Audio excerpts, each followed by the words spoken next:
अच्छा, सबसे पहले तो गूगल कोलैब का आपको यूज करना बता दो। मेरी स्क्रीन शेयर हो रही है।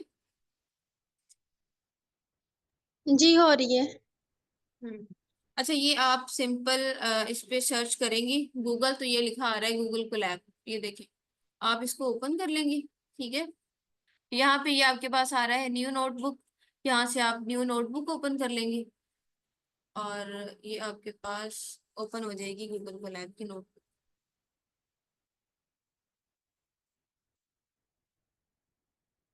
ये देखिए, और यहाँ पे आप अपना कोड लिख सकती हैं। ठीक है, जैसे हम अपना सबसे पहले लिखते हैं प्रिंट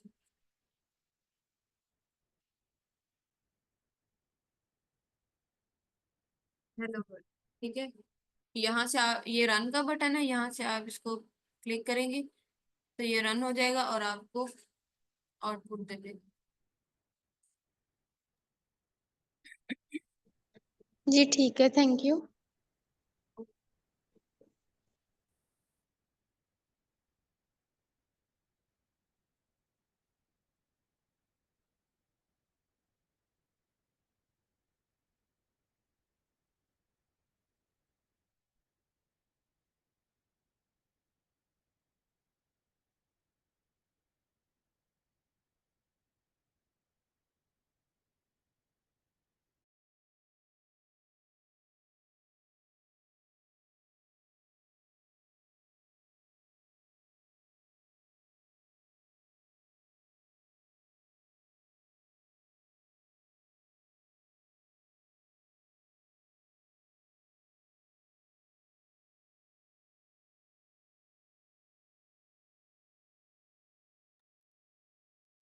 अच्छा, हमने बाकी सारा ऑलमोस्ट इस बुक को कवर कर लिया है। तो आज हमने डिस्कस करना है फंक्शन डिकम्पोजिशन। ठीक है, अब फंक्शन डिकम्पोजिशन क्या होती है? डिकम्पोजिशन किसी भी चीज की ये होती है कि हम किसी प्रोसेस को ब्रेक डाउन कर लें। ठीक है, हमारे पास कोई लेंथी प्रोसेस है, उसको हम स्मॉलर चंक्स में उसको अगर जब हम डिवाइड कर लेते हैं तो इसका मतलब है कि हमने उसको डिकम्पोज कर लिया है। ठीक है, अब हम उसको जो उसके स्मॉलर पार्ट्स में उसको डिवाइड करते हैं तो वो ऑब्वियसली वो भी फंक्शंस ही होते हैं। हम लेंथी फंक्शंस को स्मॉल सब प्रॉब्लम्स में डिवाइड कर लेंगे और उनको हम कहेंगे हेल्पर फंक्शंस। ठीक है, तो इसके लिए अगर हम यहाँ पे देखें,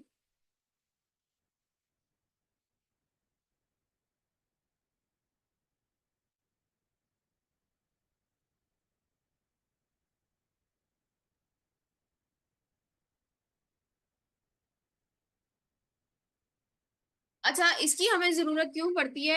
इसमें ये होता है फंक्शन डिकम्पोजिशन की हमें जरूरत इसलिए पड़ती है जब हमने लॉन्ग कोड लिखना होता है। ठीक है, जैसे अभी ये देखें, ये हमारे पास फंक्शन डिकम्पोजिशन है, ये जो मैंने कोड लिखा हुआ है। अगर आप यहाँ पे देखें तो यहाँ पे क्या है, यहाँ पे हमारे पास लेंथ गिवन है, विड्थ गिवन है, एरिया गिवन है, और एरिया हमने फाइंड करना है। ठीक है, और हम क्या करेंगे, हम लेंथ को विड्थ के साथ मल्टीप्लाई कर देंगे तो हमारे पास एरिया आ जाएगा। अब ये कोड भी वही काम कर रहा है। ठीक है, और यहाँ पे क्या किया हुआ है मैंने, यहाँ पे एक फंक्शन डिफाइन किया है। ठीक है, गेट इनपुट का, फिर यहाँ पे एक और फंक्शन डिफाइन किया है कैलकुलेट एरिया का, फिर एक फंक्शन डिफाइन किया है डिस्प्ले एरिया का, फिर मेन। ठीक है, तो इसमें क्या है कि काम ये दोनों बिल्कुल, ये वाला कोड भी और ये वाला कोड सेम काम कर रहे हैं। ये जो है ये सिंपल कोड है और ये है फंक्शन डिकम्पोजिशन। अब इन दोनों में डिफरेंस के क्या है और हमें क्यों जरूरत पड़ रही है फंक्शन डिकम्पोजिशन की? वो इसलिए क्योंकि जब हमारे पास बहुत अगर हमने बार बार हमें इस कोड की जरूरत पड़ रही है, मतलब हमें बार बार डिफरेंट जो है वो कोई हमारे पास अगर हमारे पास हम कहें कि हाउसेस का डेटा है या हमारे पास प्लॉट्स का डेटा है, तो हमें बार बार उनकी लेंथ उनका एरिया मेजर करना है। ठीक है, हम क्या करेंगे, हम बार बार इसको ये वाला कोड लिखेंगे। ठीक है, इस कोड को कॉपी पेस्ट करेंगे, ये जो भी हम करेंगे इस कोड को, तो इससे क्या होगा, एक तो हमारा कोड लेंथी हो जाएगा। ठीक है, दूसरा ये होगा इससे कि अगर कोई बग आ जाता है हमारे कोड के अंदर या कोई एरर दिख शो करता है हमारा कोड, तो हमें कोई समझ नहीं लगेगी कि इसमें एरर कहाँ पे है। और इन केस के हम कोई कोड, हमने किसी कंपनी में हम काम कर रहे हैं, वहां पे हमने ये वाला कोड लिखा हुआ है।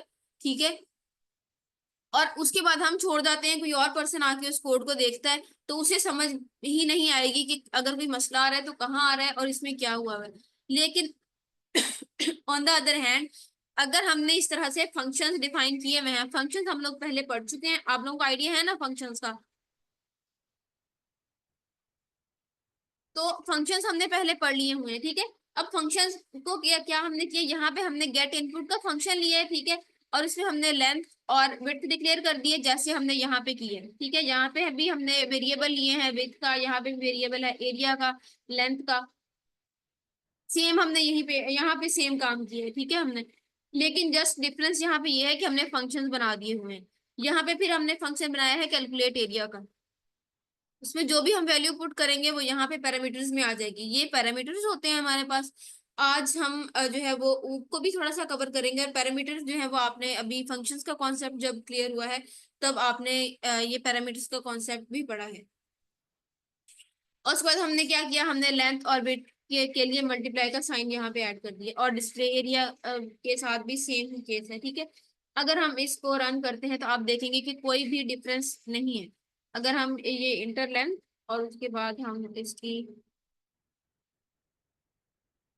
विड्थ को एंटर करेंगे तो ये 67 और 6030.0 आंसर आ गया, ठीक है। अब अगर हम सेम ही काम इसके साथ करेंगे,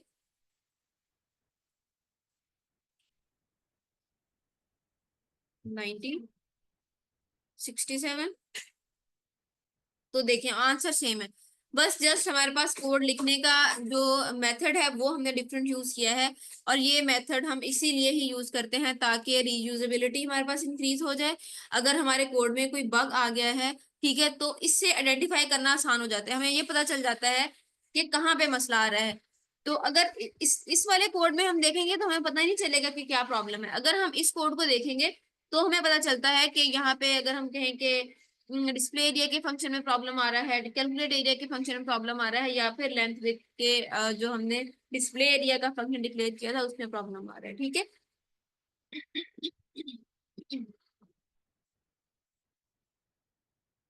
अच्छा, उसके बाद हमारा जो लास्ट इसमें टॉपिक रहता था वो था अपडेट फंक्शन का।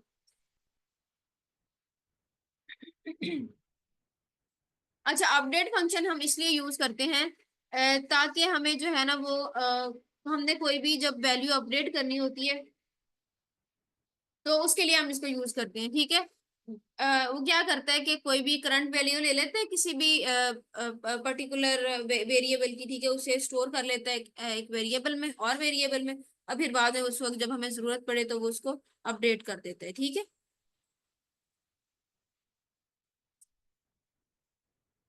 जैसे कि हम अगर यहाँ पे लिखें,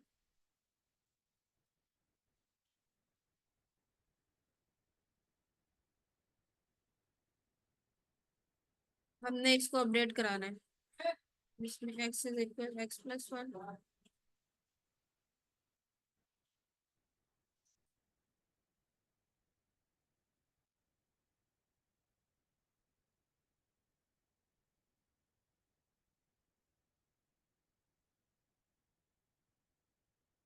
ये फंक्शन हमारे पास इसी तरह से काम करता है, लेकिन हम इसको यहाँ से भी देख लेते हैं।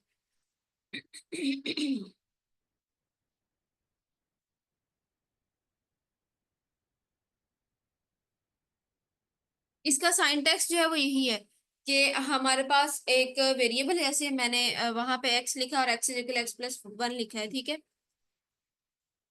वो वेरिएबल हमने लिखा और फिर उसके बाद हमने उसको x+1 करके उसी की वैल्यू को अपडेट किया है, ठीक है। लेकिन यहाँ पे जो है ये एक मेरे ख्याल से लास्ट टॉपिक है, तो इस वजह से यहाँ पे एक जो है ना वो गेम दी हुई है, उस गेम का हम कोड करेंगे, ठीक है। अब गेम के रूल्स क्या हैं, गेम के रूल्स ये हैं कि अगर हमारे पास जो है वो करंट नंबर है 1, ठीक है, अगर हमने यूजर ने 1 नंबर एंटर किया है तो उसकी सीक्वेंस एंड हो जाएगी, ठीक है। अगर यूजर ने इवन नंबर एंटर किया है तो हम उसको 2 से डिवाइड करेंगे, ठीक है। और अगर हमने जो है वो हमारा यूजर ने ऑड नंबर एंटर किया है तो हम उसको 3 मल्टीप्लाई बाय उस नंबर के साथ मल्टीप्लाई कर देंगे और उसमें 1 प्लस कर देंगे, ठीक है। जैसे यहाँ पे ये ड्राई रन किया हुआ है एक नंबर, ठीक है। अब हमारा हमने यूजर से इनपुट ली है, ठीक है। अब यूजर ने क्या किया, यूजर ने 5 नंबर एंटर कर दिया है, तो 5 हमारे पास क्या है, ऑड नंबर है।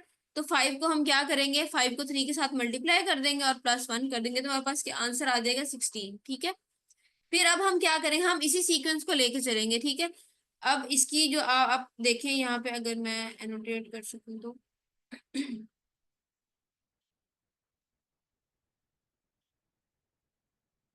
तो ये देखें, ये सबसे पहले हमारे पास ये वाली सीक्वेंस भी शो होगी आउटपुट के अंदर इस गेम में। ठीक है, यूजर ने सबसे पहले 5 एंटर किया, तो हमने क्या किया, 3 + 5, 3 × 5 + 1 कर दिया, और ये हमारे पास आंसर आ गया 16। ठीक है, अब हमने इस जो हमारे पास आउटपुट आएगी, आउटपुट में बेसिकली हमारे पास ये स्ट्रिंग ही, सॉरी ये लिस्ट ही रिटर्न होगी। ठीक है, अब हमारे पास नंबर क्या आ गया, 16 कैलकुलेशन के बाद। फिर अब हम दोबारा इस नंबर के साथ हम क्या करते हैं, बारी बारी उस नंबर के साथ कैलकुलेशंस करते हैं। ठीक है,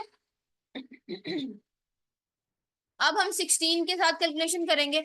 अब 16 क्या है हमारे पास, 16 इवन नंबर है।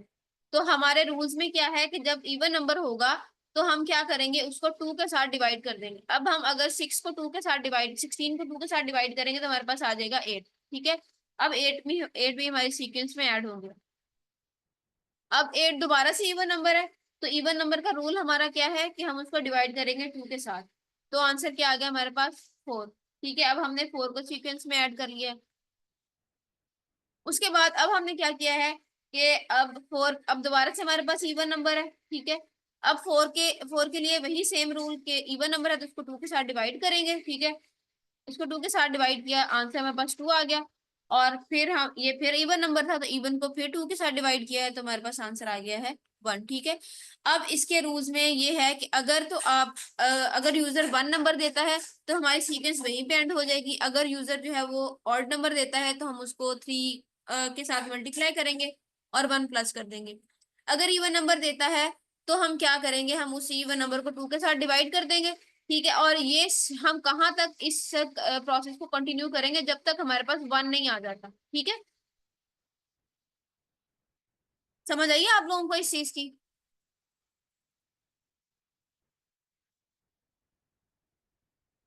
M I audible? Yes ma'am. Yes ma'am.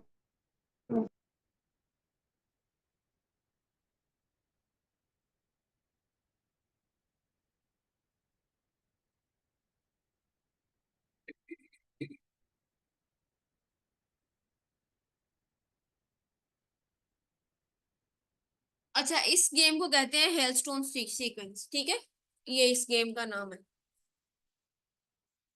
अब यहाँ पे हमने क्या किया है इस गेम के अंदर, इस गेम में हमने क्या किया, हमने एक नेक्स्ट नंबर के नाम से एक फंक्शन डिफाइन कर दिया है। ठीक है, अब उसमें हमने क्या कहा है, हमने ये एंटर किया है कि if number equals to 1 return none. अब इसको भी हम साथ साथ देखते जाएंगे कि ये काम कैसे कर रहा है। अब यहाँ पे हमारे हमने पहली कंडीशन दी है कि अगर नंबर जो है हमारे पास 1 होगा तो हमने नन रिटर्न करा देना है। लेट्स सी कि ये क्या रिटर्न कराता है। ये देखें, उसने सीक्वेंस वही 1 ऑफ 1 की रिजल्ट रिटर्न करा दी है। ठीक है, हमारे पास मतलब कोई सीक्वेंस बनी नहीं है क्योंकि ये आगे डिवाइड नहीं हो रहा था। अब एलिफ उसने कहा है कि अगर तो नंबर जो है हमारे पास 2 है, ठीक है, तो हम क्या करेंगे, हम उसको नंबर डिवाइडेड बाय 2। ये अच्छा, अब आप लोगों ने पढ़ी हुई है इफ एल्स और इफ एलिफ वाली कंडीशंस।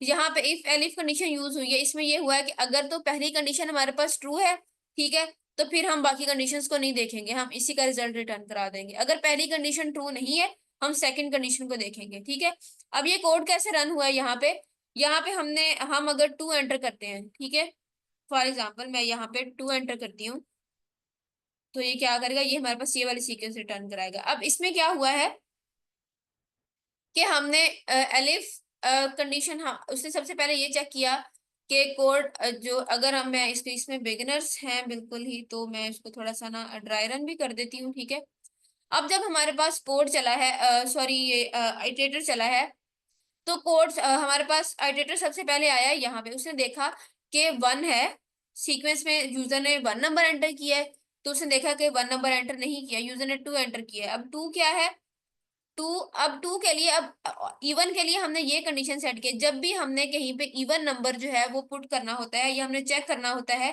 कि कोई नंबर इवन है या नहीं है, जैसे स्टार्ट में जब हम इफ एलिफ और एल्स की कंडीशंस वाला पोर्शन जो है वो कवर करते हैं, तो हम इस चीज को यूज करते हैं। ठीक है, ये आप लोगों ने पढ़ा होगा।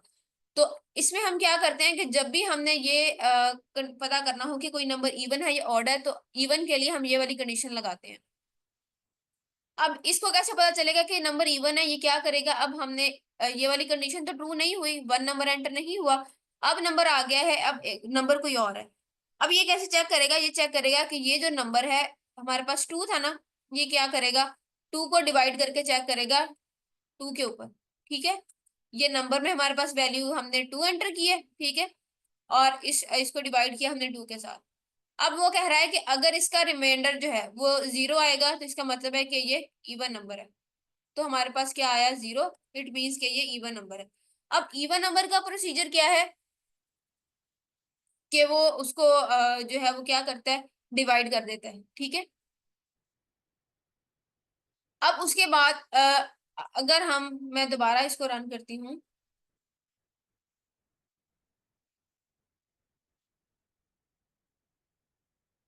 तो अगर मैं यहाँ पे 3 एंटर करती हूँ तो क्या करेगा, ये लॉन्ग सीक्वेंस रिटर्न कराएगा। अब क्या होगा, अब पहले उसने ये वाली कंडीशन चेक की है, इफ वाली, ठीक है, ये वाली कंडीशन ट्रू नहीं हुई है हमारे पास, तो इसने क्या किया है कि ये जो है ये सेकंड कंडीशन पे आ गया हमारे पास, एलिफ वाली कंडीशन पे। यहाँ पे उसने चेक किया है कि नंबर 2 पे डिवाइड करते हैं तो 0 आंसर आता है रिटर्न में, तो ये कंडीशन भी फॉल्स हो गई है, ठीक है। अब वो क्या करेगा, अब वो एल्स पे आ जाएगा, ठीक है। अब उसे पता है कि अगर नंबर 1 भी नहीं है, नंबर इवन भी नहीं है, तो इट मीन्स के नंबर ऑड होगा, ठीक है। तो ऑड नंबर के लिए हमारे पास क्या कंडीशन है, हमारे पास क्या रूल था जो हम पीछे देख के आए हैं।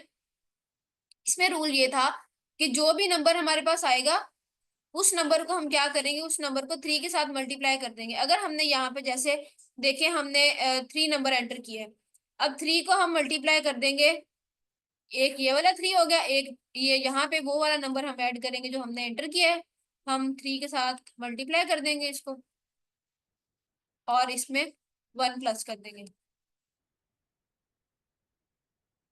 तो यहाँ पे हमारे पास आंसर क्या आ जाएगा, 10। अब ये वाला जो सीक्वेंस है ये चलता रहेगा। हमने पहले देखे, जो यूजर ने इनपुट एंटर किया है उसने 3 एंटर किया है उसके अंदर, फिर उसके बाद उसने जो है वो 10 हमारे पास आंसर आया है, तो उसने क्या किया, यहाँ पे सीक्वेंस में 10 ऐड कर दिया है। लेकिन हम इसको तब तक एंड नहीं कर सकते जब तक हमारे पास 1 आंसर नहीं आ जाता, ठीक है।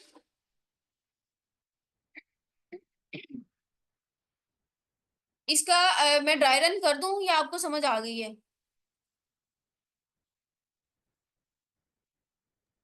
हम करके दिखा दें एक दफा। ओके। जैसे ये देखिए, ये 3 हमने फर्स्ट नंबर एंटर किया था, वो 3 सीक्वेंस में आ गया, उसके बाद 10 आंसर आया है, 10 इस सीक्वेंस में आ गया है, ठीक है। अब उसके बाद ये हमारे पास वैल्यूज चेंज हो गई, ठीक है। अब ये 3 जो है वो, फिर अब ये नंबर, अब हमने ये देखना है कि ये नंबर कौन सा है, ठीक है। ये भी हमने बार साथ साथ चेक करते जाना है। अभी पहले हमारे पास ऑड नंबर था, तो हमने ये वाला फॉर्मूला यूज किया है। अब हमारे पास इवन नंबर आ गया है, 10 इवन नंबर है, तो इवन नंबर के लिए हमने क्या रूल यूज किया था, याद है आपको? जैसे ये देखें, अगर हमारे पास नंबर इवन होगा तो हम क्या करेंगे, हम उसको 2 के साथ डिवाइड कर देंगे, ठीक है। अब इवन नंबर आ गया है, अब हम क्या करेंगे, हम इस 10 को डिवाइड कर देंगे, तो हमारे पास आंसर क्या आएगा, 5।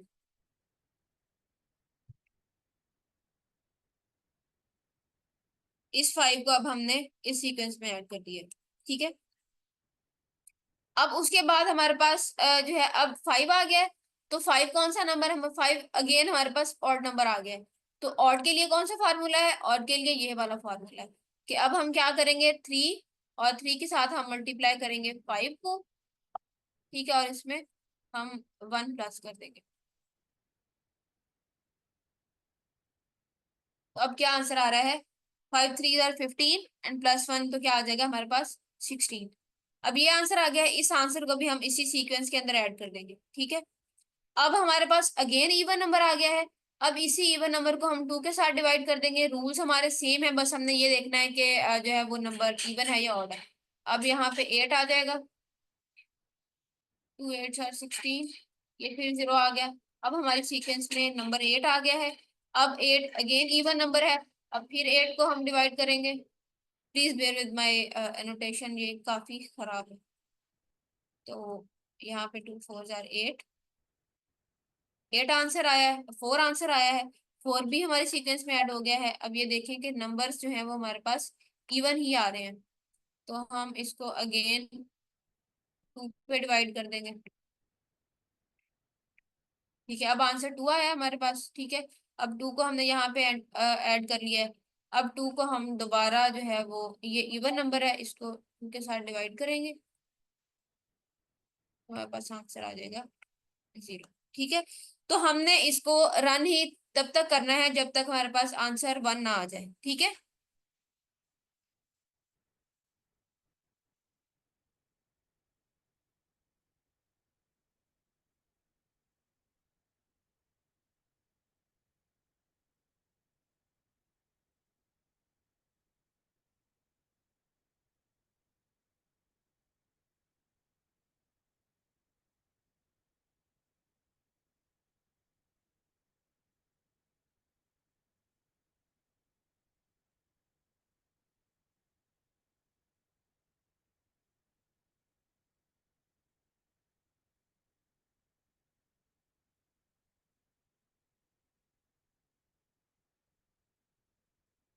अच्छा, ये हमारे पास आज तक का हमारा जो है ना वो हमारे बुक के टॉपिक्स भी कवर हो गए हैं। ठीक है, और ये हमारे आज के 2 टॉपिक्स हैं, ये भी कवर हो गए हैं। यहाँ तक आप लोगों को कोई क्वेश्चन हो तो आप लोग पूछ सकते हैं।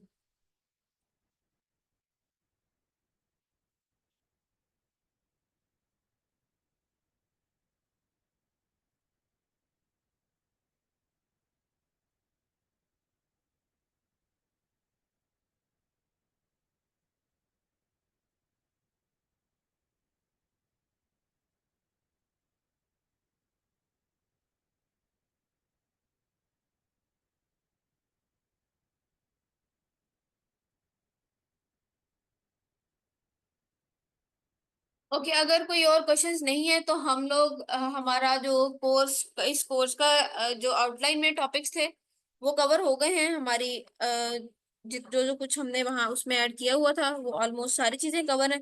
तो अब now it's time to move a step forward. अब आपकी ग्रिप जो है वो पिछले कॉन्सेप्ट्स पे अच्छी हो गई है, तो अब हम क्या करेंगे, अब हम ऊप के कॉन्सेप्ट को पढ़ते हैं। ठीक है, अब ऊप का कॉन्सेप्ट क्या है, आप लोगों में से किसी का है कोई ऊप का पहले आप लोगों को आइडिया है? अगर आप लोग पहले से इसके बारे में आप लोगों को आइडिया है तो आप शेयर कर सकते हैं, अदरवाइज मैं स्टार्ट।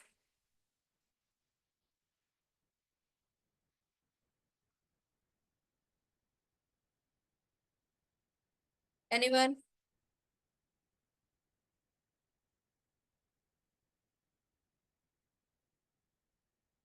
ओके, तो ऊप क्या है जी? हमारे पास ऊप है ऑब्जेक्ट ओरिएंटेड प्रोग्रामिंग। इसमें क्या होता है कि ऊप जो है ये हमारे पास बेसिकली एक प्रोग्रामिंग स्टाइल है। ठीक है, जैसे हम पहले भी प्रोग्रामिंग कर रहे थे, हम ऊप के साथ भी प्रोग्रामिंग कर रहे हैं और ऊप के बगैर भी कर रहे थे। जो हम इससे पहले प्रोग्रामिंग कर रहे थे वो थी प्रोसीजरल प्रोग्रामिंग। प्रोसीजरल प्रोग्रामिंग क्या होती है? उसमें यह होता है कि हम एक कोड लिख रहे हैं, ठीक है, और हम बार बार उसी को लिख रहे हैं जब भी हम उसकी जरूरत पड़ती है। ठीक है, जैसे अगर आप लोग यहाँ पे इस कोड को देखें, इसमें ये सिंपल हमने सम और माइनस, सब्ट्रैक्शन और मल्टीप्लिकेशन यूज की हुई है। ठीक है, अब अगर हम कोई बहुत लंबा कोड लिख रहे हैं तो हम क्या करेंगे, हमें इनकी जरूरत है, तो हम क्या करेंगे, हम बार बार इसी कोड को कॉपी पेस्ट भी कर सकते हैं, या बार बार हम इसी कोड को यूज करेंगे। ठीक है, हम बार बार वेरिएबल डिक्लेयर कराएंगे, हम बार बार जो है वो इसको बताएंगे कि हमें इन नंबर्स को सम करना है, हमें इन नंबर्स को सब्ट्रैक्ट करवाना है। ठीक है, हम बार बार बताएंगे कि हमें मल्टीप्लीकेशन करानी है। ठीक है, इस तरह की चीजें, तो हमें बार बार ये चीजें बतानी पड़ती हैं। ठीक है, अब ये देखें, ये सेम नंबर्स के ऊपर इसने तीनों ऑपरेशंस तो परफॉर्म कर दी हैं। ठीक है, लेकिन अब ये इफेक्टिव प्रोग्रामिंग जो है वो नहीं समझी जाती। ठीक है, अब पहले होती थी ये प्रोग्रामिंग, इसको प्रोसीजरल प्रोग्रामिंग कहते हैं। उसके बाद हमारे पास कॉन्सेप्ट आया ऊप का। अब ऊप कैसे है? ऊप जो है हमारे पास एक स्टाइल है, डिफरेंट स्टाइल है प्रोग्रामिंग का, जिसमें हम क्या करते हैं, हम डिजाइन कर लेते हैं अपने कोड को। ठीक है, उसको ऑर्गेनाइज कर लेते हैं, डिजाइन कर लेते हैं, और इसमें हमारे पास बेसिक जो चीजें होती है ना, वो हमारा कोड जो है वो घूम रहा होता है ऑब्जेक्ट एंड क्लासेस के अराउंड। ठीक है, ये इन चीजों पे बेस कर रहा होता है। ठीक है, बजाय इसके कि हम जस्ट अपनी लॉजिक पुट करें और हम फंक्शंस बना लें चीजों के, हम क्या करते हैं, हम ऑब्जेक्ट्स एंड क्लासेस क्रिएट करते हैं, ठीक है, अपने कोड को ऑर्गेनाइज करते हैं और फिर इसको हम यूज कर लेते हैं, ठीक है। अब हमारे पास इसकी अगर हम देखें तो हमारे पास टू बेसिक जो है वो इसके पिलर्स कह लें, फोर इसके प्रिंसिपल्स हैं और टू इसके बेसिक फंडामेंटल्स हैं, ठीक है। अब सबसे पहले जिन चीजों को हम देखेंगे वो है क्लास और ऑब्जेक्ट, ठीक है। उसके बाद इसके जो बेसिकली ऊप में ये है, ये चार, ये वाली चीजें, ये class, object, encapsulation, inheritance, abstraction and polymorphism, ठीक है। हमारे पास यही चीजें हैं, ठीक है, इसके अलावा और कुछ ऐसी चीज नहीं है ऊप के अंदर, ठीक है। अब अगर हम ये देखें कि हम जो है वो हमें ऊप की जरूरत क्यों पड़ी है, ठीक है, हम कोई और तरीके से भी तो कर सकते थे, हम फंक्शंस भी तो बना सकते थे, ठीक है। तो उसके लिए हम क्या करें हैं, जस्ट अ सेकेंड।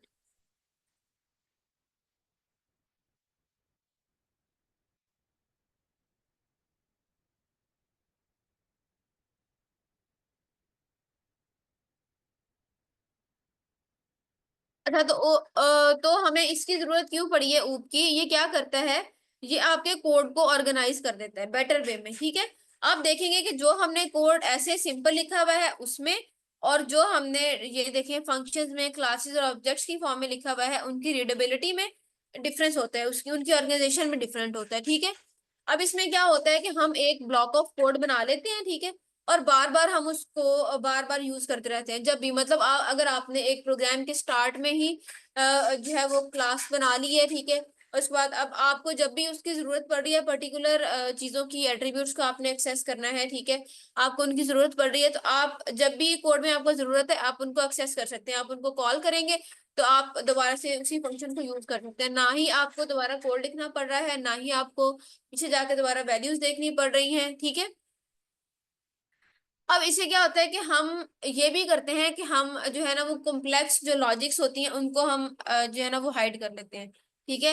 जैसे यहाँ पे आपको अगर मैं ये कोड दिखाऊं, ठीक है, ये हम आज नहीं देखेंगे, इसको हम कल देखेंगे, क्योंकि आज अगर हम इसको करते हैं तो ये फिर बहुत ज्यादा काम हो जाएगा, ठीक है। अब इसमें हमने क्या किया हुआ है कि हमने वैल्यूज एंटर करवाई हैं और हमने ये कैलकुलेटर टाइप का एक कोड लिखा हुआ है। अब इसमें क्या हो रहा है ये देखें, अगर मैं इसको रन करती हूँ तो ये वो कह रहा है कि फर्स्ट वैल्यू एंटर करो, ठीक है। अब हम सेकंड वैल्यू एंटर करते हैं, ठीक है। अब ये क्या करके दे रहा है हमें, ये हमें प्लस भी करके आंसर दे रहा है, ये हमें माइनस करके आंसर भी दे रहा है और मल्टीप्लाई करके भी आंसर दे रहा है।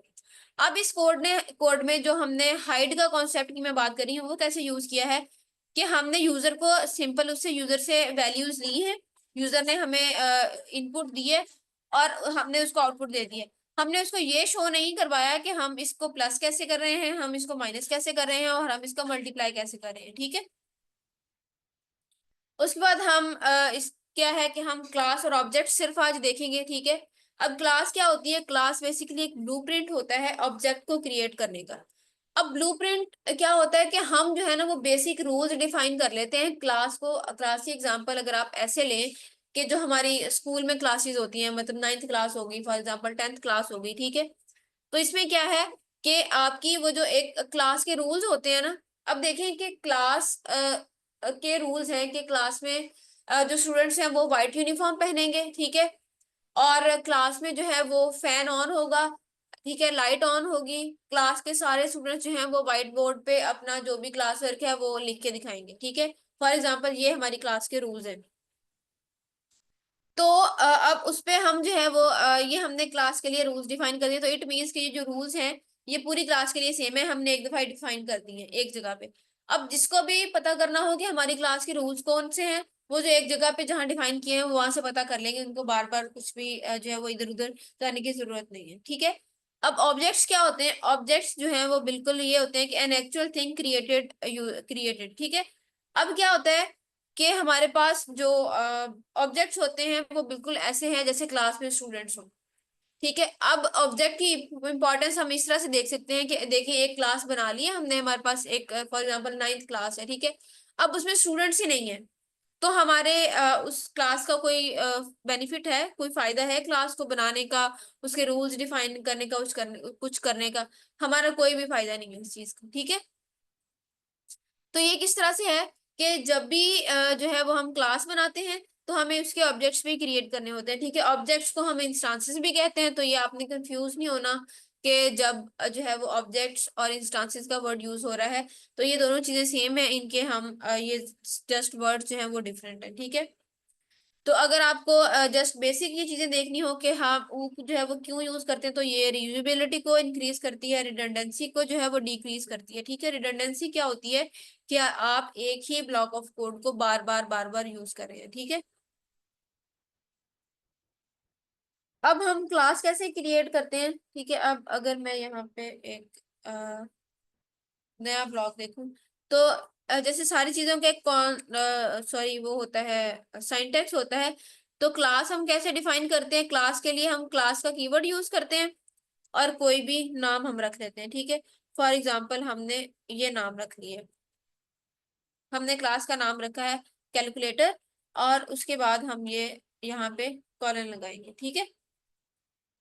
ये हमारे पास क्लास क्रिएट हो गई है, ठीक है। क्लास क्रिएट करने के लिए हम क्लास का कीवर्ड और क्लास का नेम यूज करते हैं, जस्ट तो हमारे पास क्लास क्रिएट हो जाती है, ठीक है। उसके बाद अगर हमने क्लास का ऑब्जेक्ट क्रिएट करना हो, ऑब्जेक्ट हम एंड में क्रिएट करते हैं, तो उसके लिए हम क्या करते हैं, हम कोई भी नाम रख लेते हैं, ठीक है। फॉर एग्जाम्पल हम इसको ओबीजे कह लेते हैं, ठीक है।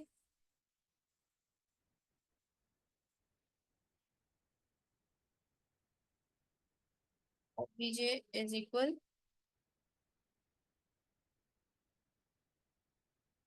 कैलकुलेटर। अब ये हमने कैलकुलेटर क्यों यूज किया है, क्योंकि ये क्लास का नाम था।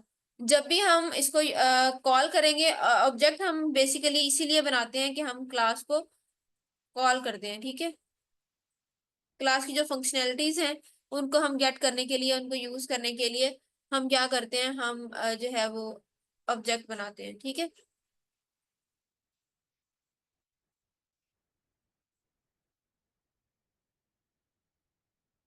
अब ये हमने ऑब्जेक्ट क्रिएट कर लिया, ठीक है। इसके लिए आपको क्लास का नाम और आगे ये वाली ब्रैकेट्स आपको लगानी होती हैं, तो ये हमारे पास ऑब्जेक्ट क्रिएट हो जाता है, ठीक है।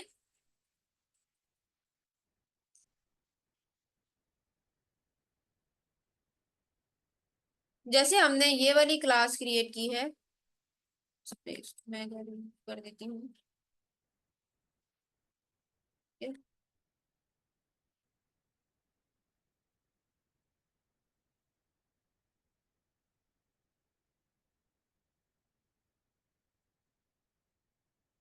अब हमने क्लास में क्या किया, हमने एक नेम का जो है वेरिएबल लिखा है और उसको उसको हमने नेम दे दिए। फॉर एग्जांपल मैं यहाँ पे इसको ये वाला नेम दे देती हूँ, और मैं एक स्टूडेंट हूँ तो मेरी आईडी जो है वो हम यहाँ पे 20 रख लेते हैं, ठीक है। अब यहाँ पे हमने क्या किया है, यहाँ पे हमने क्या किया, हमने एक ऑब्जेक्ट क्रिएट किया है, ठीक है।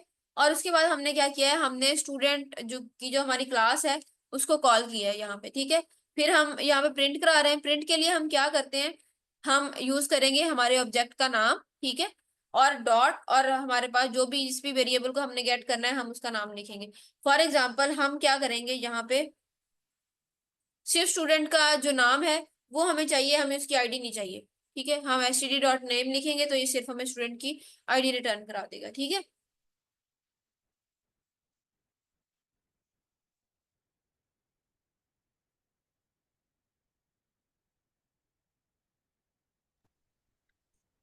जी मैम, ठीक है आगे।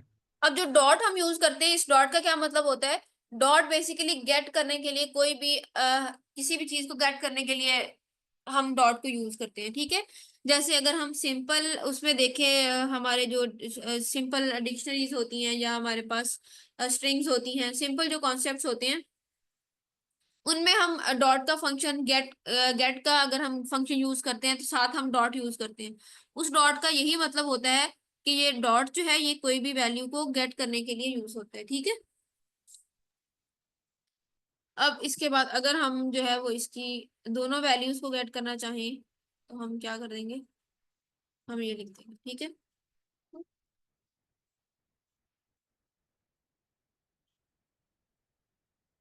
आई थिंक आज के लिए इतना ही काफी है। तो अगर हम नई चीज को जो है वो स्टार्ट करेंगे तो फिर वो इस टाइम में जो है वो कंप्लीट नहीं हो पाएगी। ठीक है, तो अभी हम इसका एक ओवरव्यू देख लेते हैं कि हमने क्या कवर किया है आज।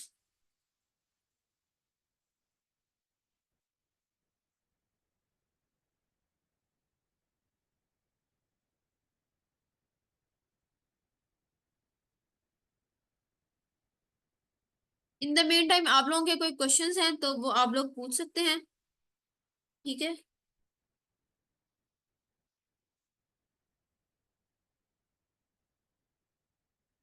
आज हमने देखा फंक्शन डिकम्पोजिशन और अपडेट फंक्शन। अब फंक्शन डिकम ये बेसिकली हम कवर कर रहे हैं कोड इन प्लेस की जो टेक्स्ट बुक उन्होंने दी है सेक्शन लीडर्स के लिए, उसको। ये बुक हमने सारी की सारी इसमें जितने भी टॉपिक्स थे वो हमने कवर कर लिए हैं। ये हमारे बस दो लास्ट टॉपिक्स थे आज, function decomposition and the other one is update functions, ठीक है। तो ये दोनों हमने आज देखे हैं। अब फंक्शन डिकम्पोजिशन में हमने जी सर, जवाब आपका क्वेश्चन है। मैम जैसे कि ये हैंडबुक का ओवरऑल ऑलमोस्ट डन है, तो आपने अभी आज का सर सेशन जो आपकी दिया है, वॉइस बहुत स्लो आ रही है। अभी बताइएगा, अभी वॉइस ठीक आ रही है?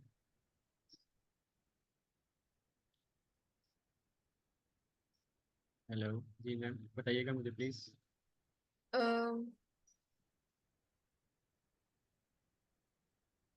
अ, कोई आप सर कंफर्म कर देंगे कि मेरे पास ही आवाज कम आ रही है या फिर आपके पास भी आवाज कम आ रही है। अ, चैट में एक क्वेश्चन लिख देता हूँ काइंडली ना, आप उसके बारे में बता दीजिएगा कि हम। आवाज मेरे पास भी स्लो आ रही है। मे बी फिर मेरे पास कोई इशू हो, please can you type in chat. आप चैट में टाइप कर दें। ठीक है। हाँ जी, हाँ जी, हम ऊप के बारे में और कॉन्सेप्ट्स को भी कवर करेंगे। जी बिल्कुल।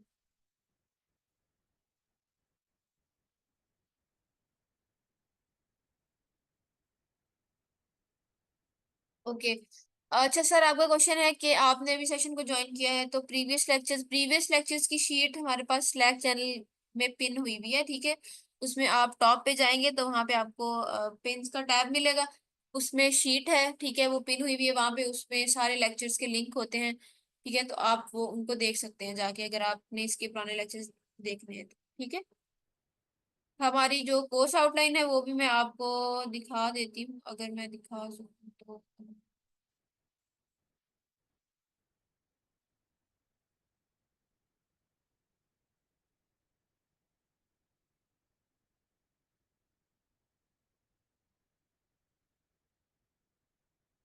हमने इसके सारे बेसिक कॉन्सेप्ट्स कवर कर लिए हैं, ठीक है। तो वो उससे नेक्स्ट था, इसलिए फिर जो है वो आज हमने उसको स्टार्ट किया।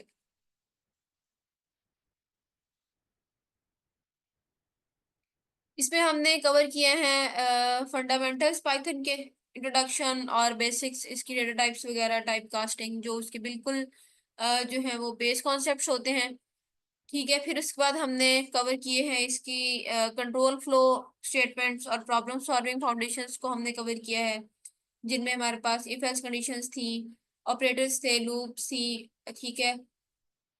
फिर इसके बाद डेटा स्ट्रक्चर्स को हमने कवर किया है जिनमें स्ट्रिंग्स, लिस्ट और हाँ ठीक है, ये वाली चीजें थी। और इनके सारे फंक्शंस हमने कवर किए हैं, मतलब कि स्ट्रिंग के मेथड्स जो होते हैं जितने भी, स्लाइसिंग कैसे होती है, इंडेक्सिंग क्या होती है, ठीक है, ये सारा कुछ हमने इसमें कवर किया था। फिर हमने नेस्टेड लिस्ट जो थी, नेस्टेड लूप्स थी, वो भी कवर की हमने। फिर उसके बाद जो है वो हमने टपल्स, सेट्स वगैरह, डिक्शनरीज, फंक्शन, ये सारा जो कोर्स कंटेंट है वो हम कवर कर चुके हैं, ठीक है। और हमने कोडिंग प्लेस की बुक को भी कवर किया है, इसमें जितना भी कंटेंट था वो हमारा कंप्लीट हो गया हुआ है, ठीक है। तो आज के लिए जो है वो इतना ही। अब अपडेट फंक्शन था, अपडेट फंक्शन के लिए हमने एक पूरी गेम जो है वो डिजाइन की थी, ठीक है। इस गेम के हेलस्टोन गेम नाम है इसका। तो इसमें ये था कि जो जिस इसमें यूजर जो है वो एक नंबर एंटर करेगा। अगर वो ऑड नंबर एंटर करेगा तो हम उसको जो है वो 3 के साथ मल्टीप्लाई करके 1 के साथ प्लस कर देंगे। और नेक्स्ट नंबर हम देखेंगे कि वो कौन सा नंबर है। अगर इवन नंबर है तो हम उसको 2 के साथ डिवाइड कर देंगे, ठीक है। और ये सीक्वेंस तब तक चलेगी जब तक जो है वो हमारे पास 1 नहीं आ जाता, ठीक है। तो ये हमने कवर किया था आज। लाइक अगर मैं दोबारा दिखाऊं तो ये यहाँ पे अगर हम 2 एंटर करते हैं तो इस तरह से जितने भी नंबर्स आते हैं, जितने भी नंबर्स आंसर्स आएंगे, अब वो उसकी सीक्वेंस में एंटर होते जाएंगे, ठीक है।